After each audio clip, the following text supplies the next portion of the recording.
పాలు ఆరోగ్యానికి మంచివి. అయితే ఈ మాట ఒకప్పటి స్వచ్ఛమైన పాలకు మాత్రమే వర్తిస్తుంది. ఇప్పటి ప్రిజర్వేట్ పాలను ఆరోగ్యానికి మంచివి అనలేము. ఎందుకంటే ఈ ప్రిజర్వేట్ పాలతో కొత్త వ్యాధులు పుట్టుకొస్తున్నాయి. ఈ ప్రిజర్వేట్ పాలే ఆరోగ్యానికి మంచివి కాదంటే ఈ పాలల్లో రుచి, తీయదనం కోసం కొందరు వాటికి చక్కెర, బెల్లం, తేనె లాంటివి కలిపి తీసుకుంటారు. వివిధ రకాల పొడులు కలుపుతారు. అయితే పాలల్లో ఇలాంటివి కలుపుకోవటం వల్ల ఆరోగ్యానికి మరింత ముప్పు వాటిల్లుతుందని నిపుణులు హెచ్చరిస్తున్నారు. మరి పాలల్లో కలపకూడని ఆ పదార్థాలేమిటో ఇప్పుడు చూద్దాం.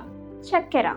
పాలు తాగే వాళ్ళల్లో చాలా మంది అందులో చక్కెర కలుపుకుంటారు. పిల్లలకు కూడా పాలల్లో పంచదార కలిపి తాగిస్తారు. కానీ ఇది ప్రమాదకరం అంటున్నారు ఆరోగ్య నిపుణులు. పాలల్లో పంచదార కలిపితే క్యాలరీలు మరింత పెరుగుతాయట. దాంతో ఆ పాలు తాగితే బరువు పెరుగుతారు. ఈ విషయం చాలా మందికి తెలియదు. అందుకే పంచదార కలిపి పాలు తాగుతారు. పాలు, పంచదార కలయిక జీర్ణక్రియపై కూడా ప్రభావం చూపుతుందట. ఎసిడిటీ, మలబద్ధకం, డయేరియా, ఫైల్స్ లాంటి సమస్యలు వస్తాయట. Chocolate syrup. పాల రుచిని పెంచడానికి కొందరు చాక్లెట్ సిరప్ కలుపుకుంటారు. అయితే పాలల్లో చాక్లెట్ సిరప్ కలిపి తాగటం వల్ల శరీరంలో రిఫైన్ చేయని కొవ్వులు పెరుగుతాయట.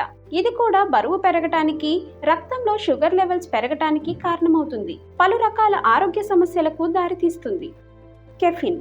చాలా మంది పాలల్లో టీ లేదా కాఫీ పొడి కలిపి తాగుతారు. అది కూడా ఆరోగ్యానికి హానికరమే అంటున్నారు ఆరోగ్య నిపుణులు. కెఫిన్ పాలల్లో కలిపితే పాలల్లో పోషకాలను శరీరానికి అందకుండా చేస్తుంది. కెఫిన్ కారణంగా నిద్రలేమి, హార్ట్ బీట్ పెరగటం, జీర్ణ సంబంధ సమస్యలు తలెత్తే అవకాశం ఉంది. కృత్రిమ స్వీట్నర్స్. ఇక పాలల్లో తీపి పెంచడానికి కొందరు కృత్రిమ స్వీట్నర్లను వాడతారు. కానీ ఇవి చక్కెర కన్నా ప్రమాదకరమని పలు అధ్యయనాలు వెల్లడిస్తున్నాయి. కృత్రిమ స్వీట్నర్లు కలపటం వల్ల వేగంగా బరువు పెరిగే ప్రమాదం ఉంది. కొవ్వులు పెరుగుతాయి, జీర్ణ సంబంధ సమస్యలు తలెత్తుతాయి.